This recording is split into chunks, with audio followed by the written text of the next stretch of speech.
Two friends, Alan Dale and Jerry Carew, who grew up just a few streets apart in St. John's East End, have been separated by Canada's geography for 3 decades. They came together virtually during the pandemic to chat about like-minded interests. Alan lives in PEI and Jerry in Newfoundland. Thriving in remoteness has been a common theme for both of them during the pandemic. Gale Force wins. The podcast is the result.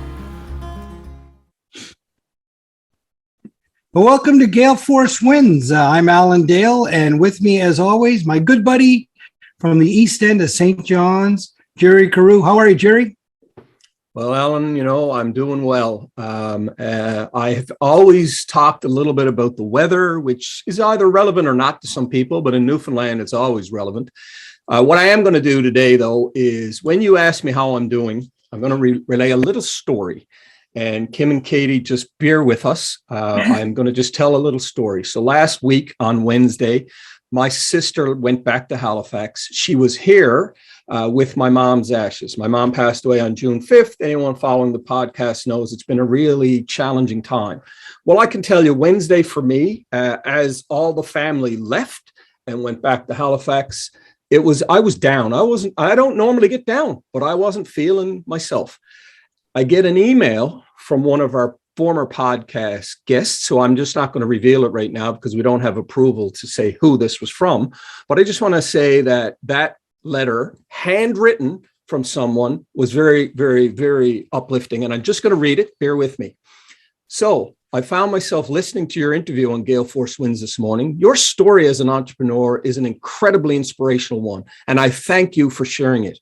Many would have quit after folding one business, but as you said, you took the risk to sink your teeth into your current business and to grow it into the business it is today. Most of the best success stories I hear about arise from desperate need, and your story fired me up this morning. So, why am I writing this letter? I found myself about to welcome my first child into the world, and a good friend of mine asked us, "So when are you and Jillian leaving Newfoundland?" They asked the question because they see no real future here, and I've been searching myself for proof that they are wrong. I didn't have to do much research to find people like you who are driving the future of Newfoundland. Stories like yours are all I need to convince myself and others that despite the doom and gloom, we have a bright future here if we take advantage of the opportunities in front of us. Congratulations on all your success, and all the best to you and your family. Wow. I was down. Alan, you weren't feeling 100%. The letter went to someone, one of our past guests, who was having a rough day. It brought all of us up. So, Katie and Kim, thank you for coming on today. And I just think that your story is just as inspirational. And that's the reason we're doing this. We want Newfoundlanders and all of Atlantic Canadians to understand that there's incredible stories out there, and we're going to bring them to light. Hey, Alan. 100%, Jerry. And that's a great segue into what we're going to talk about today. Lots of good things going on in Atlantic Canada. Lots of good things going on in Newfoundland. But behind all of those good things that are happening, whether it's a Verifin success, whether it's a success that robotics companies are happening in Newfoundland, there's people behind every story. And that's what Gale Force Wins is all about, is finding those people and hearing their stories so that we can all together gain inspiration from one another, because at the end of the day, a rising tide floats all boats. I'm so excited to have Katie and Kim on the podcast today. So why don't you guys go ahead and introduce yourselves? Okay, I'm Kim Hickman, co-founder of Diosa Designs. And I'm Katie Thompson, the other co-founder, and her daughter. Mom, daughter. Okay, that's fantastic. So mom, daughter form a company. Where are you guys from originally? Well, we're East Enders, St. John's East Ender. I'm an East Ender, born and raised here. Katie's an East Ender, born and raised, and we still reside here. So yeah, we're true blue East Enders for sure. And by East End, where are you talking now? St. John's, Newfoundland. Yeah, but Jerry and I are from the East End too. So this is going to determine how far east you are, because to me, anything west of Gonzaga is out around the bay. So where are you? We've kind of been all over the East End, really. Yeah. So you grew up around Bonnie Castle area. Kent's Pond area. And then Cool. Mom went away for a bit and then came back and raised me and my brother in the same area since she loved it so much. Nice. And really, in your past few houses, you kept all around the same area near Rennie's River because it's just such a beautiful area. Mom's a big dog lover and loves her trails. So to be able to have access to such beautiful trails right at home is great. And I recently became a downtownie. So I live right in the heart of downtown and I absolutely love it, especially with the pedestrian mall coming up in St. John's. It's great to just walk down the hill and walk down the pedestrian mall and just people watch and eat some great food. So we love it here. There's something very special about Newfoundland and Labrador, the geography, the culture, the people, everything about it. And every time I return home to Newfoundland, I keep reminding myself just how amazing that place is. It really is something.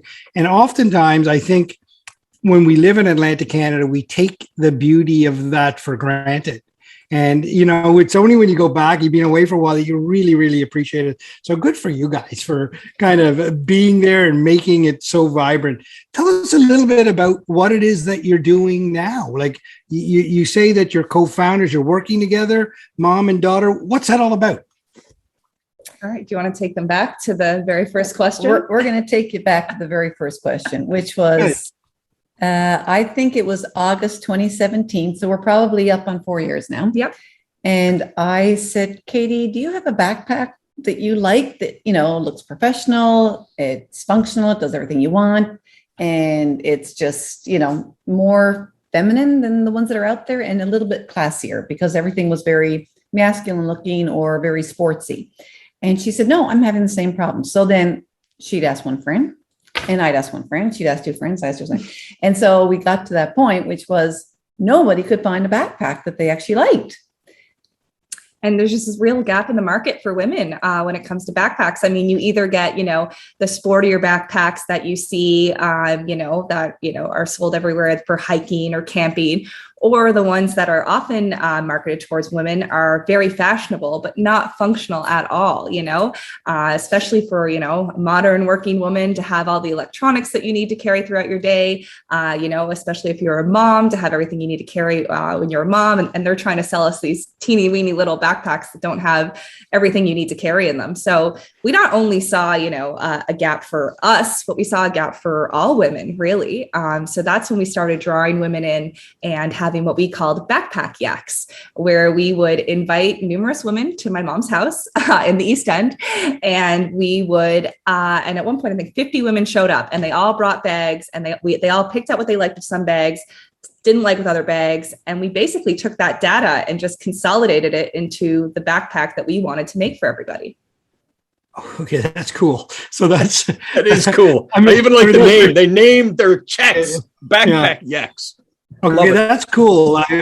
So first of all, I had no idea it was a problem, and wow. Okay, so this is cool.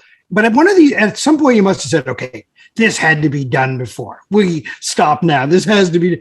I often find when I talk to entrepreneurs, they hit that point in the conversation, or somebody says, oh, that's all being done. But the entrepreneur says, oh, not necessarily. I can do it better. What made you, push through? So you got 50 people in there. You're having the backpack yaks. You know that there's a problem, but this is a big, big thing if you're going to kind of market and position this thing. Where do you go next?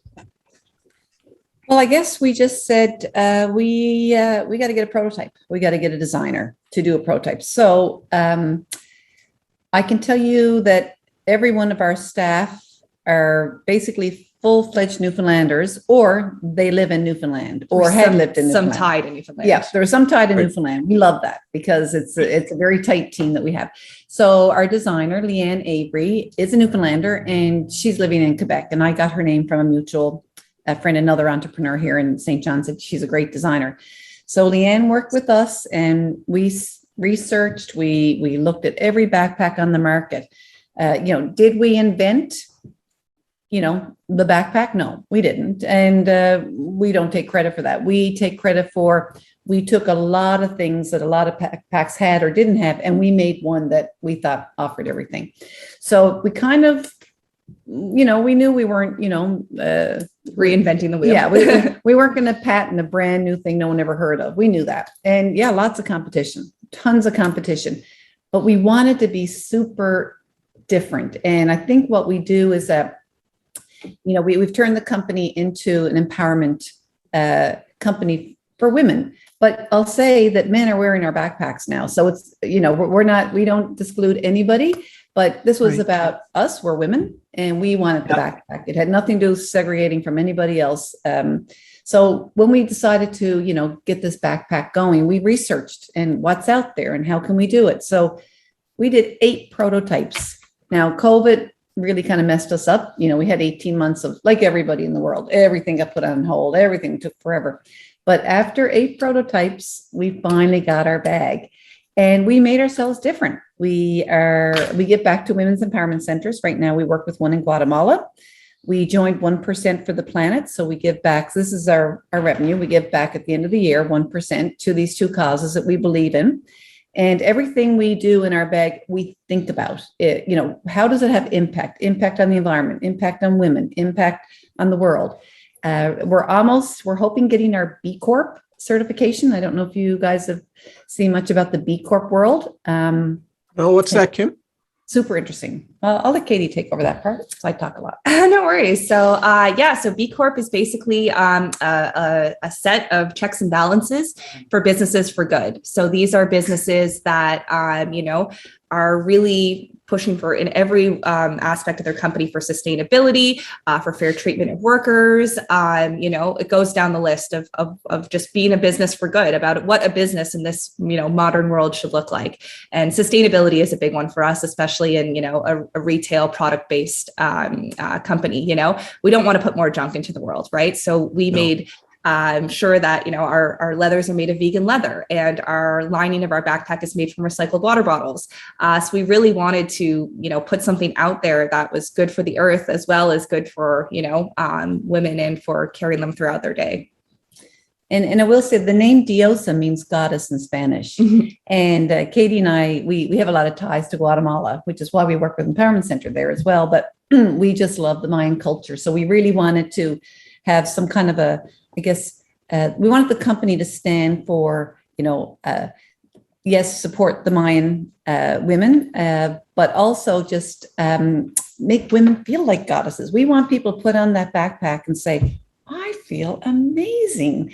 And male, female, non-gender, anybody wants to feel amazing, but that was the purpose behind our bag. We want every person to buy it and feel good about it because you're supporting women, you're supporting the planet, and you're feeling good about a purchase that you've made that's going to solve your day-to-day issues. So that's the empowerment thing for us, that we empower others. And we're hearing fantastic feedback. So you're entering into the backpack market. Let me ask you this. Did anyone tell you you're crazy? Did anyone say that? Every day. Every day. I can't help but think, all of the people that when you're going into an industry, to go into a crowded market like that. I was thinking if you guys were on Shark Tank, I can only imagine what Kevin O'Leary would say, But that's fantastic, Alan, isn't it? Oh no, 100%, right? And that's a true entrepreneur. They push through that stuff. You push through that, and you've got a vision. And if your vision is you want people to feel fantastic when they put it on, and you want to empower them, that's different than just making a backpack. That's a whole different approach, right? What's the connection to Guatemala? Tell me about that.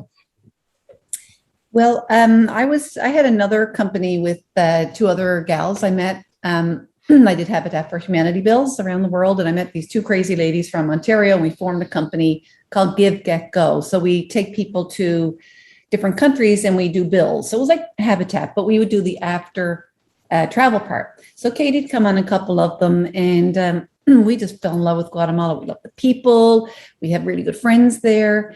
And even though we don't do as many of the bills anymore, because we've helped a school build 6 classrooms, and then we've taken over 50 Newfoundlanders on these trips, and there's probably been over 200 people.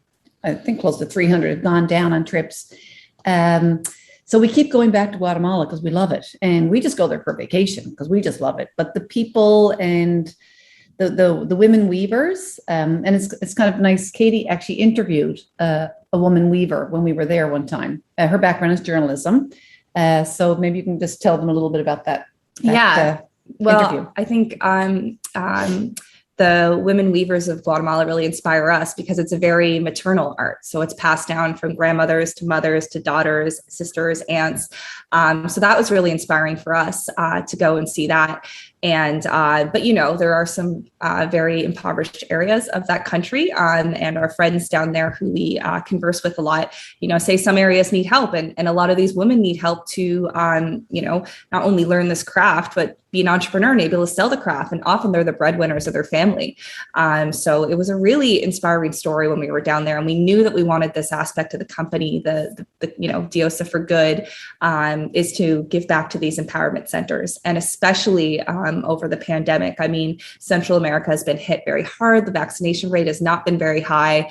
You know, things are definitely not as great as they are up here in North America. So we really wanted to have that aspect of our company help. And not only is it helping them, it's helping them, you know, lift themselves up to sell their own, you know, products. So we do actually have a few products on our website now that were woven for us by this empowerment center in Guatemala.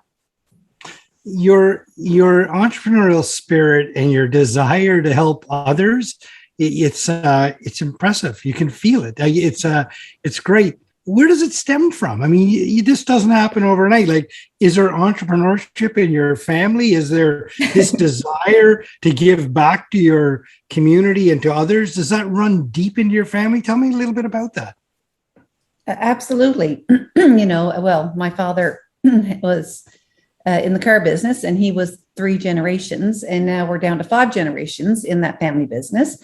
I've always kind of done my own thing, but of course, there's always talk at the dinner table about work and being an entrepreneur, and you know, you got to put a lot of hours in, and there's a lot of frustration, and you know, all those worries that come with an entrepreneur. So I guess by osmosis, it just kind of got in me.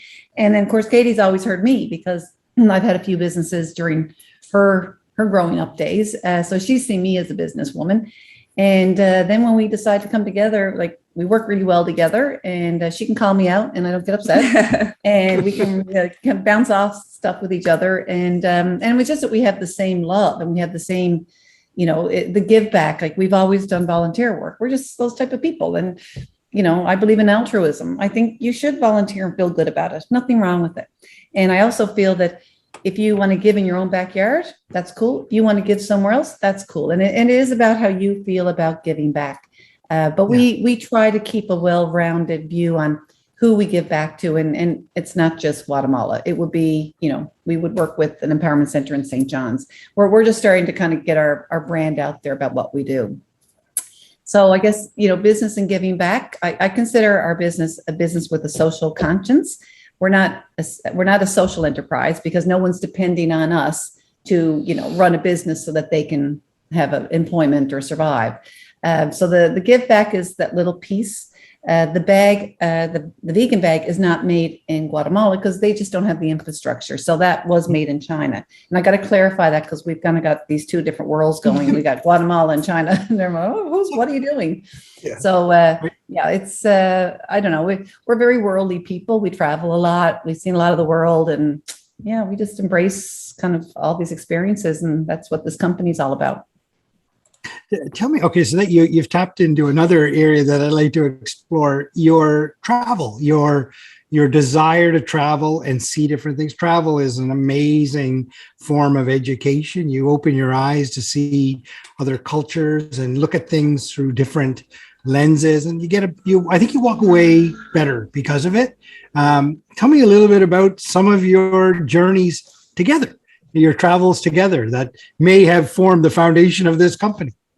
Yeah, well, I guess our big one would have been our Guatemala trip in March 2019. Mm-hmm. So that trip was just me and my mom. We had gone a few times together with groups to do builds, but this time it was just for the 2 of us. And it was really the very beginnings of Diosa, and trying to figure out, you know, how is this company going to give back, and how does Guatemala play a part in that. So while we were there, we went to an incredible women's empowerment center and got to meet these women and see their families and see them bring their children to work while they did the ancient art of weaving. And we got to see how the empowerment center teaches women to, learn all these business skills and entrepreneurial skills. And I think we were just so in awe by that, because we're like, that's what we feel like we need to do. Like, that's what we feel like our maybe life's purpose is to, help fulfill these centers in places where women may not have, such opportunities that we've had in North America. So that was a really big thing for us. And when we were in Guatemala, we traveled all over. We went to Tikal, which is the, the ancient Mayan ruins. Yep. Out there, and see that was incredible. So that was a really special trip for us, and I really think that was kind of the beginnings of Diosa, and the beginnings of the social conscious part of it. And like my mom said, we're starting in Guatemala, but we're not stopping there. We really want to find women empowerment centers all over the world. We consider ourselves a global company, even though we've started right here in St. John's. We consider ourselves a global company. We consider ourselves a global give back company. So we really want to empower women. That's at the forefront. And I'll say this, feminism was never a bad word in my house, right? When I grew up, it was something I was known from a very young age. My mom is a very strong woman and has always instilled in me to be a very strong woman and to completely rely on yourself. And it has just throughout my own life, I've just noticed that I want to do that as well, inspire other women and lift them up and empower them. I was going to say, Mom, how does that make you feel? Your business partner talking about you. I know you've inspired her. I know, and I think I'm just so proud of Katie, and we've had challenges with all kinds of businesses, and this is her first time in a business. And I had to tell her about this incident, and she just became a leader, and the staff looked up to her, and I was like, oh my gosh, yeah, she's got it. She's going to lead this company when I retire. And it's such a cool feeling to work together, and she flips between mom and Kim. And, but at the end of the day, we think alike but we both have different opinions about things. And that's what keeps us, I think, working even better, because we both challenge each other. And what Katie brings to the table is a completely different set of skills and tools and ideas than I do. So yeah, I love it. Just makes me so proud. I get really makes me feel great because we love each other, like business, mom, friends, daughter, whatever we are. Oh, that way, fantastic. I mean, you're right. I think that the key in business is recognizing your strengths and your limitations and working. I mean, Jerry and I have that ourselves in our own, business ventures, that we both have skills and we both have strengths and weaknesses, and we kind of seem to work well together on certain things. It seems like you have that, but I have to tell you, most people would say, I am not going into business with my family. I mean, there must be challenging points, and you push through, but at the end of the day, it must be absolutely amazing to build something together. That must be something very, very special, to not only be, mom, daughter, business partners together, but to build somebody in that context, must be so very, very special. Am I right? It is. Yeah. It's a beautiful thing. I feel very fortunate that I can work with my daughter and that we're on the same page. We just are on the same page, and it's awesome. So I got to ask a very, very basic question. The product that you make, or products that you make, how does it separate itself? Tell me a little bit about that, why people should look at that. What is it about the product? The biggest thing for us is, and this is what I say to everyone when I'm, doing my sales pitch, is that our backpack truly meets at the intersection of fashion and function. And not a lot of women's backpacks on the market do that. And we've talked to the women, you can ask the women as well. Not a lot of products do that. So our backpack boasts about 20 plus features. And we've really thought down to the very last detail of this backpack and what it can offer. So I'll just name off a few. There's a charging port on the outside of the backpack, so you can have a charging block on the inside and charge your phone on the go. That was a big one for us. The backpack converts into a messenger style bag, actually, so you can wear it one of two ways. It comes with an extra evening bag inside, or a cosmetic bag, because as women, we have a lot of stuff. There's one of them. Nice. We have a lot of stuff, so we have to separate it, and it just keeps everything separate. I mean, that's really what the Maya backpack, which is our first backpack that we've launched, that's really what it does. It, and it has a trolley cover, so you can, slip it over your luggage when you go to the airport, right? So just down to every feature, a woman has asked that they wanted the backpack yak, we put them all together and made sure that this backpack gave you everything that you needed. Like, you won't need another backpack, basically, is what we said once you have this one. And we've been told that now that we have it in the hands of our customers, that they don't want another backpack, that this is the one, that it takes them from 6 a.m. to the gym, to, getting the kids to daycare, to going to work, to meeting a friend for coffee, to going home and making supper, and then getting evening drinks. Like, it, a full day that a woman has, this backpack is meant to support that. Oh, we got to copy that down. I like that. I like it. It's funny, Alan, as you're talking, Katie, I use my children's backpacks. My wife buys new ones every year, and every year there's a new backpack or two, because I have two children come into the house, and I'm always picking between one or the other. As you're talking, the animated pictures is how we created the perfect backpack is playing, and it looks fantastic. So yeah, I can see why men are using it as well. Absolutely. It's not even that feminine, but it's just that women designed this, and we support women. But the men are saying, what about us? What about us? I'm like, okay, tell me what you want. I'm not going to suck up to you both now, but women should be designing a lot more stuff, right? And I'm not trying to suck up. I'm not. We got a lot more coming down the line, so don't worry about that. Good. So you're marketing globally, I guess, are you? And how are you marketing? Are you separating yourselves differently in that respect, or how does that all play out? Yeah. So, right now we're definitely sticking to North America. It's, we got to do one part of the world at a time, right? So we're sticking to North America, and soon we will have a Spanish version of our website live. So that will be great. We're so influenced by Spanish culture. So to be able to, have the website fully in Spanish for people of Latin America, that's going to be really amazing, because we, and basically want to say thank you, because we've been very inspired by, it's in our name. Diosa is Spanish for goddess, right? So right now, just marketing in North America, and just making sure that we're reaching all pockets. And when we did a Kickstarter actually last November to raise funds for our first product in Maya. And we got, backers from all over the world. We got them from Singapore and Thailand and Cambodia, Israel, the UK, Italy. We were really getting people all over the world having eyes on our product, which was so cool. So we know that we have, possibly a big place in the Asian market, to get our bags out there, because they are a very, bag focused culture out there, right? Like us as well. But, we do want to consider ourselves a global company. We'll always be proud that we started here in Newfoundland. But we know that what we have to offer, our product has to offer, can help any person anywhere across the world. And the one thing I'll add is, when we started doing pre-sales for our bag, which was June 2020, Katie and I reached out to our community, which was our St. John's Newfoundland community.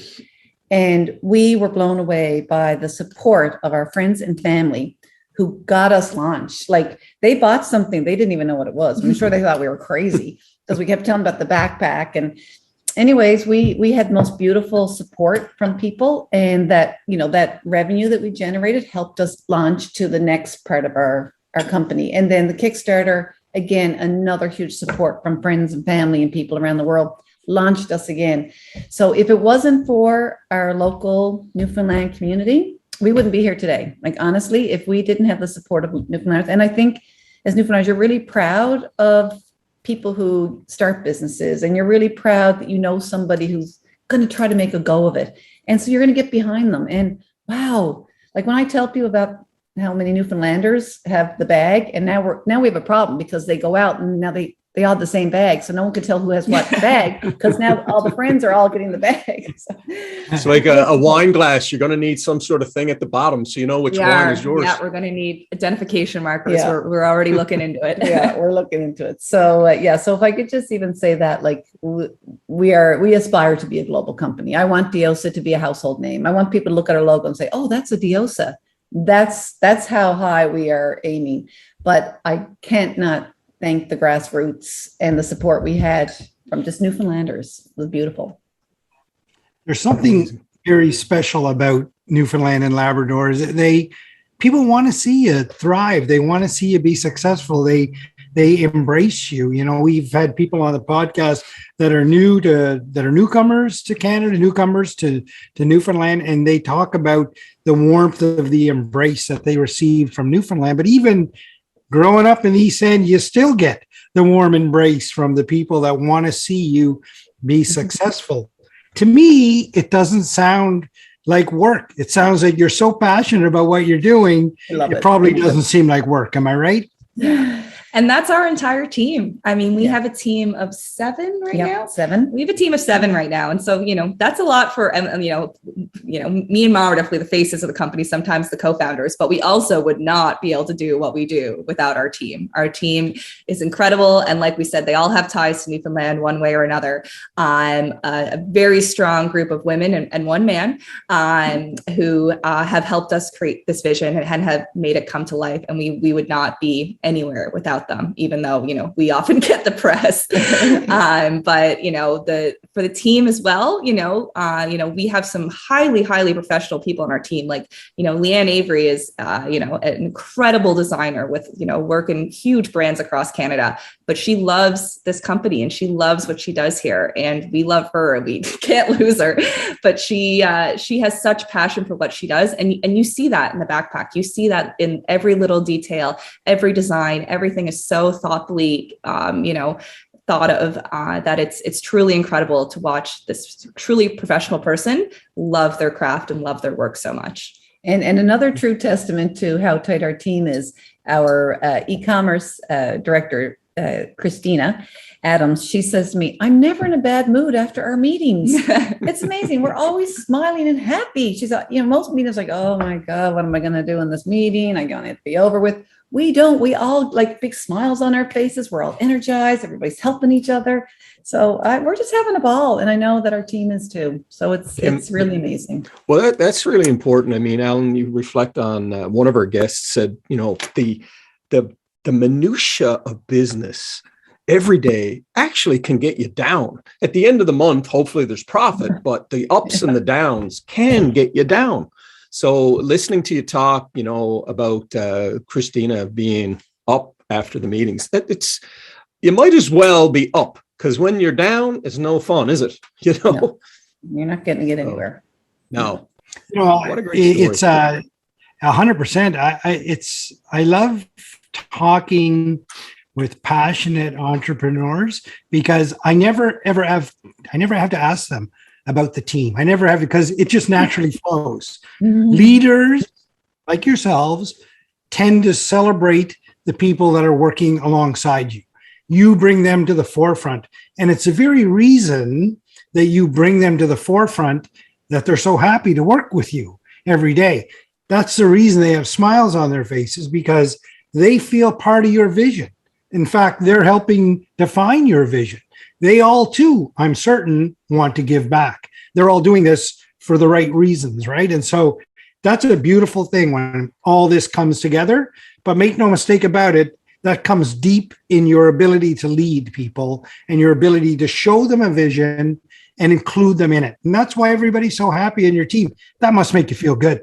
Oh, it makes us feel amazing. It is. It's a great feeling. Yeah. And we're just so thankful to them. We actually had our Diosa barbecue last night where we had everyone over to get together. And, it doesn't even feel like a work function. It just feels like great friends getting together, having a chat, And it was funny. Leanne, our product designer, actually brought our new product to the barbecue and had everyone, have a look at it and rate it. And it was just fun. People were waiting in line. And these are some people's spouses. They're waiting in line to rate these products because they're so excited to get their hands on them and see them. That's the kind of, passion and the electric feeling around this team is that everyone is so jazzed to be a part of this, even if it's somebody's spouse who's just there for the hot dogs. At the end of the day, he's rating what purse he likes best or which backpack he likes best, It's energizing, right? And that energy fuels you. It's just like it's like a self-licking ice cream cone. You just keep the energy going and it just fuels you and you want to do more. And the people that are winning out of that are the people that you're supporting around the world and in your community, right? Not only supporting by creating jobs, but supporting through your charitable donations. So this is a real win-win venture. You're to be celebrated for it. I can't help but draw a St. John's analogy that everybody rowing together like this, you would probably win the regatta if you enter into the, because you all seem to be leaning into it the same way. Oftentimes on Gale Force Winds, we love to hear people's journey and their pathway to what they're doing. And where do you see your company going next? What's over the horizon for you? I know you want to be a global company, but what's over the horizon? Where do you want to get to? Well, have you guys heard of the word BHAG? Big, hairy, audacious goal? Yes. So if you have a BHAG, so my BHAG, Katie and I, we talked about it. We'd love to have a Diosa Empowerment Center in the 192 countries around the world. Now that's a BHAG. That's up there. Yeah. Yes. But, we strive high because you have to. You may never get there, but if you're not ambitious, you won't survive in business. I mean, you have to be thinking about the next best thing. So that's way up there, Ellen, I will say that. But I think for us, it's just getting product to market and just making people say, I love that bag. It makes me feel good about buying it. And I feel good, so I think that's really our message every day.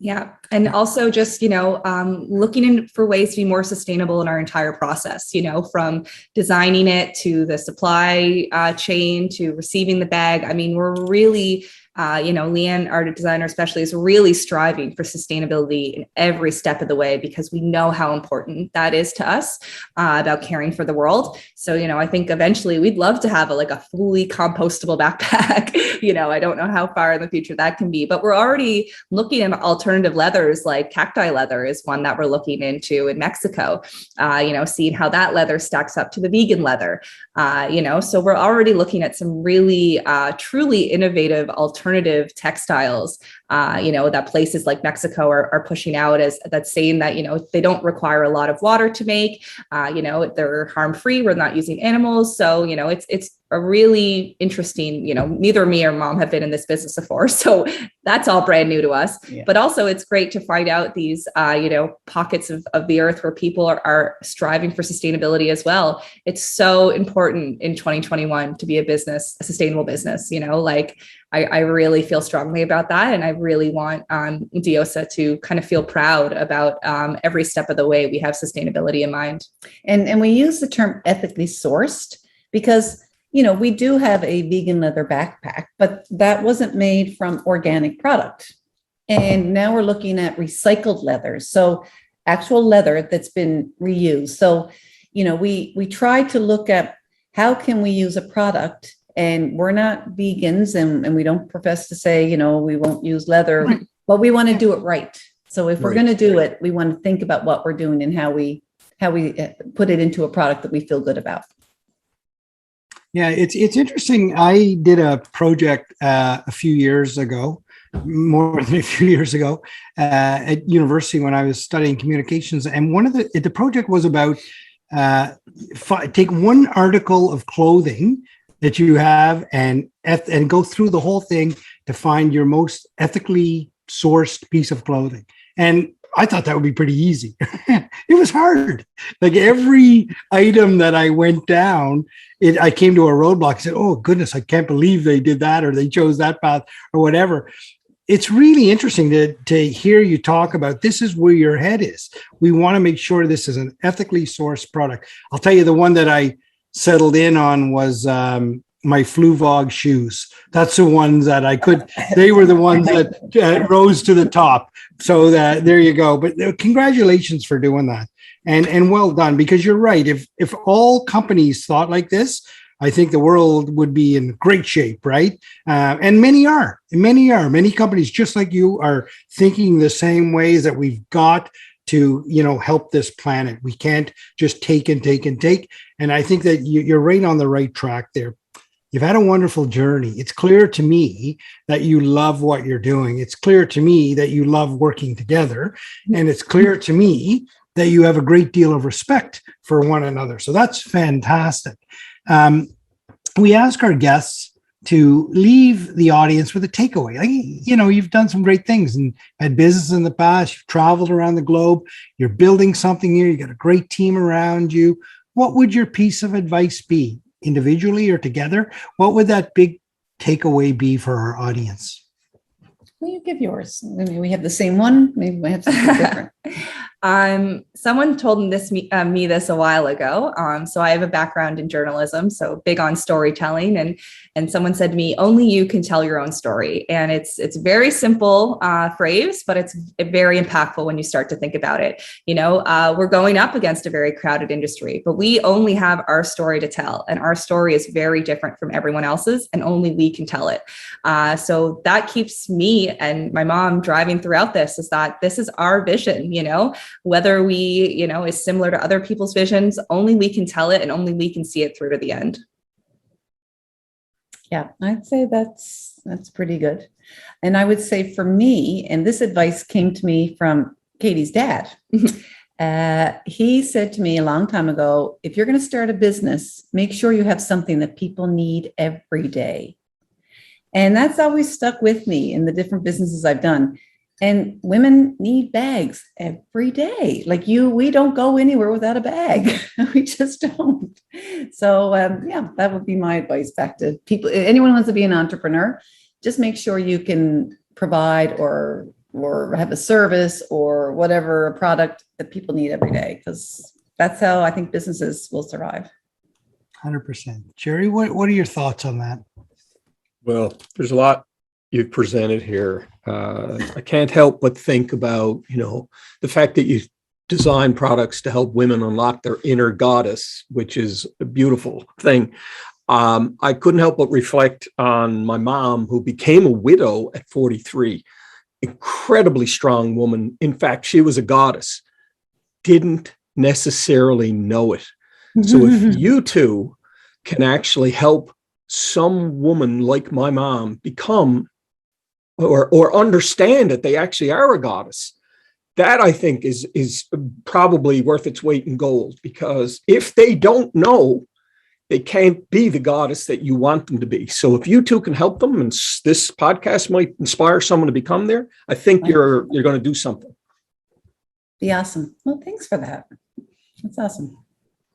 Well, another wonderful edition of Gale Force Winds, and what an absolute pleasure it was to talk with Katie and Kim, and where diosa is going. And diosa, as we talked about, is the Spanish word for goddess, and goddess, really form of definition of goddess would be someone of superior charm and intelligence. I would say Kim and Katie, you have that. There's no doubt about it. So I think this is a fascinating journey that you've been on. You're coming from a good place.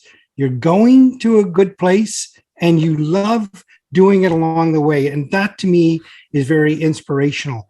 I certainly look forward to getting my hand on one of these very functional backpacks. And there's a lot of women in my life. I have a daughter, wife, 4 sisters. I'm sure everybody would like to get their hands on one of these backpacks. So I look forward to it for sure.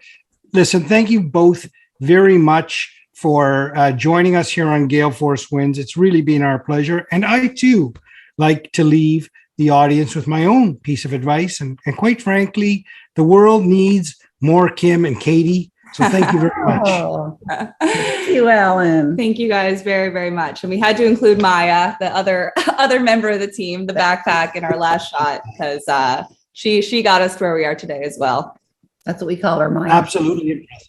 Absolutely impressive. Thank you. Thank you for your time, guys, and including us. We're honored to be here today. It was really amazing. Thank you. Yes, thank you so much. Thank you for tuning in to Gale Force Winds. That's Gale Force Winds, WINS.com.